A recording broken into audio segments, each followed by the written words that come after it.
जय हिंद दोस्तों आज की इस वीडियो आपके लिए बहुत ही महत्वपूर्ण होने वाली है। आज की इस वीडियो में मैं आप लोगों को बताने वाला हूँ क्लास 12 द हिस्ट्री यानी इतिहास। हिस्ट्री यानी इतिहास के जो कक्षा 12 का इतिहास है, 5 मार्च 2025 को यह प्रश्न ज़रूर आपके बोर्ड एग्जाम में आएगा। यह प्रश्न कई सालों से लगातार पूछे जा रहे हैं और 2025 बोर्ड परीक्षा में भी यही प्रश्न पूछा जाएगा। कक्षा 12 हिस्ट्री यानी इतिहास वीवीआई और क्वेश्चन वीवीआई कौन सा वीवीआई क्वेश्चन जो इम्पोर्टेंट आपके क्वेश्चन है। अब जैसे मैं आपको दिखाने के लिए यह क्वेश्चन दे दिया हूँ, यह पहला प्रश्न रहेगा। अब यहाँ से उत्तर की शुरुआत होगी। तो चलिए अब चलते हैं प्रश्न और उत्तर के तरफ और सभी प्रश्नों के बारे में डिटेल से जानते हैं। देखिए ये रहा आपका प्रश्न नंबर पहला। देखिए यह आपका कौन सा प्रश्न है? अति लघु उत्तरीय प्रश्न है। कौन सा प्रश्न है? अति लघु लघु उत्तरीय प्रश्न। अति लघु उत्तरीय प्रश्न आप समझ सकते हैं, अति लघु उत्तरीय प्रश्न। अब यह आपके बोर्ड एग्जाम में टोटल 10 नंबर का पूछा जाता है। किस किस तरह से? 2 गुणे 5 यानी दो दो नंबर के 5 प्रश्न पूछे जाते हैं, बराबर 10 नंबर कंप्लीट हो जाएगा। और आपको एक एक जो आपका प्रश्न रहेगा, उस प्रश्न का उत्तर 25 शब्दों में देना पड़ता है। कितने शब्दों में? 25 शब्द। अब शब्द क्या होता है? शब्द जैसे मान लीजिए एक शब्द, दो शब्द, तीन शब्द, चार शब्द, पाँच शब्द, छः शब्द, सात शब्द, आठ शब्द, नौ शब्द, 10 शब्द, 11 शब्द, 12 शब्द। इसी तरह से 25 शब्दों में, मात्र आप 25 शब्दों में अगर लिख देते हैं किसी आंसर को, तो आपका क्या होगा कि आपका जो नंबर है, 2 नंबर का जो क्वेश्चन है वह कंप्लीट हो जाएगा। अगर 20 भी रहेगा, 30 भी, 40 भी आपका मन है अगर, तो थोड़ा ज़्यादा कर सकते हैं। 20 से 25 कोई दिक्कत नहीं, लेकिन 25 मैक्सिमम कम से कम होना चाहिए। तो पहला प्रश्न आपका पूछा गया अति लघु उत्तरीय का, किस पूरा स्थल को हड़प्पा सभ्यता की सबसे बड़ी बस्ती माना जाता है? ऐसा कौन सा पूरा स्थल है, मतलब ऐसा कौन सा स्थान है जिसको हड़प्पा सभ्यता की सबसे बड़ी बस्ती माना जाता है? तो सिंध प्रांत के लरकाना जिले में स्थित मोहनजोदड़ो को हड़प्पा सभ्यता की सबसे बड़ी बस्ती माना जाता है, जिसका शाब्दिक अर्थ है मृतकों का टीला। इसका शाब्दिक अर्थ मृतकों का टीला होता है। तो हड़प्पा सभ्यता की सबसे बड़ी बस्ती क्या है? तो सिंध प्रांत के लरकाना जिला में एक जगह स्थित है, जिसको क्या कहा जाता है? मोहनजोदड़ो को क्या कहा जाता है? हड़प्पा सभ्यता की सबसे बड़ी बस्ती माना जाता है। तो चलिए अब प्रश्न नंबर दूसरे की तरफ। प्रश्न नंबर दूसरा है, राज तरंगड़ी का लेखक कौन है? जो राज तरंगड़ी पुस्तक है, इसका लेखक कौन है?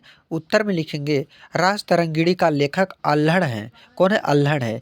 इसे प्राचीन भारत का पहला ऐतिहासिक ग्रंथ माना जाता है।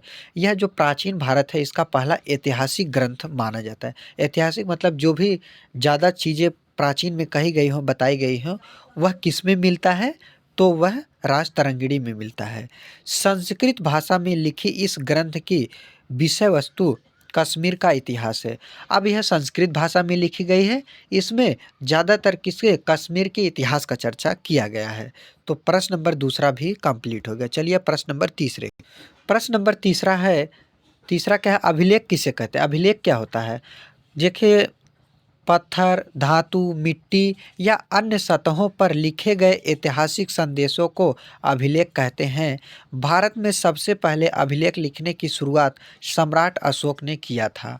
भारत में सबसे पहले अभिलेख लिखने की शुरुआत किया था सम्राट अशोक ने।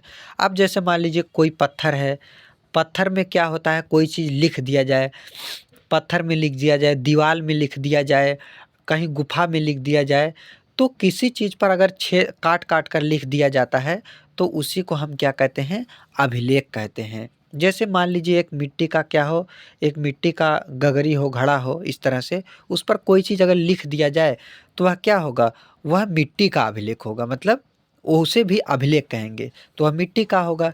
ये पत्थर पर अगर कोई पत्थर बना है, पत्थर पे कोई अपना नाम लिखवा देता है कि फलाने के याद में बनाया गया, इसने बनवाया। ठीक इस तरह से इसी को हम क्या कहते हैं? अभिलेख कहते हैं। अब भारत में सबसे पहले किसने शुरुआत की थी अभिलेख लिखने शुरुआत? तो सम्राट अशोक ने किया था। तो चलिए अब प्रश्न नंबर चौथे की तरफ। प्रश्न नंबर 4 आपका है, सिंधु घाटी सभ्यता के 2 प्रमुख केंद्र कौन से थे? सिंधु घाटी सभ्यता के 2 प्रमुख केंद्रों के नाम बताना है। उत्तर में लिखेंगे सिंधु घाटी सभ्यता के 2 प्रमुख केंद्र हड़प्पा और मोहनजोदड़ो थे। कौन कौन से थे? हड़प्पा और मोहनजोदड़ो थे। सिंधु घाटी सभ्यता को हड़प्पा सभ्यता और कांस्य युग की सभ्यता के नाम से भी जाना जाता है। जो सिंधु घाटी सभ्यता, इसे हड़प्पा सभ्यता, कांस्य युग की सभ्यता और सिंधु घाटी सभ्यता, कई तरह की इस तरह की सभ्यताओं के नाम से भी जाना जाता है। तो चलिए अब प्रश्न नंबर 5वें की तरफ। प्रश्न नंबर 5वां आपका पूछा है, क्या है प्रश्न नंबर 5वां है कि प्रश्न है, सहायक संधि पर एक संक्षिप्त टिप्पणी लिखिए। जो सहायक संधि है, इस पर एक संक्षिप्त टिप्पणी लिखिए। सहायक संधि लॉर्ड वेलेज़ली द्वारा 1798 ईस्वी में तैयार की गई एक व्यवस्था थी। सहायक संधि क्या थी? लॉर्ड वेलेज़ली ने इसको लाया था, कब लाया था? 1798 ईस्वी में। एक प्रकार की यह क्या थी? व्यवस्था थी। अब कैसी व्यवस्था थी? अंग्रेजों के साथ यह संधि करने वालों को कुछ शर्तें माननी पड़ती थी। अब अंग्रेजों के साथ जो इस संधि में शामिल होता था, उसको कुछ शर्त मानना पड़ता था। ये शर्तें इस प्रकार है। कौन कौन सा शर्त है? पहला शर्त है कि अंग्रेज अपने सहयोगी की बाहरी और आंतरिक चुनौतियों से रक्षा करेंगे। यानी अंग्रेजों में जो शामिल होगा, तो अंग्रेज उनका आंतरिक और बाहरी रूप, चाहे आंतरिक आक्रमण हो चाहे बाहरी आक्रमण हो, उनसे वह क्या करेगा? रक्षा करेगा अंग्रेज। सहयोगी पक्ष के भू क्षेत्र में एक ब्रिटिश सैनिक टुकड़ी तैनात रहेगी।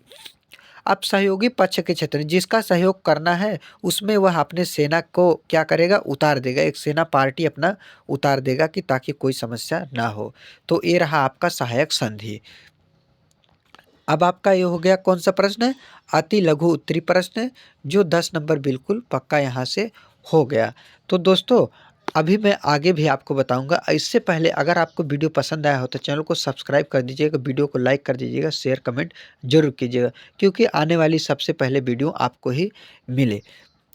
तो ये रहा आपका 10 नंबर कंप्लीट अति लघुत्तरी प्रश्न। अब आगे अगर आप कमेंट करेंगे, तो आपके कमेंट के अनुसार महामैराथन क्लास लाऊंगा, जिसके अनुसार सभी अति लघुत्तरी, बहुविकल्पी, लघु उत्तरी, दीर्घ उत्तरी सभी प्रश्नों को मैं हल कराऊंगा। तो आज के लिए बस इतना, मिलते कल की वीडियो में। जय हिंद, जय भारत।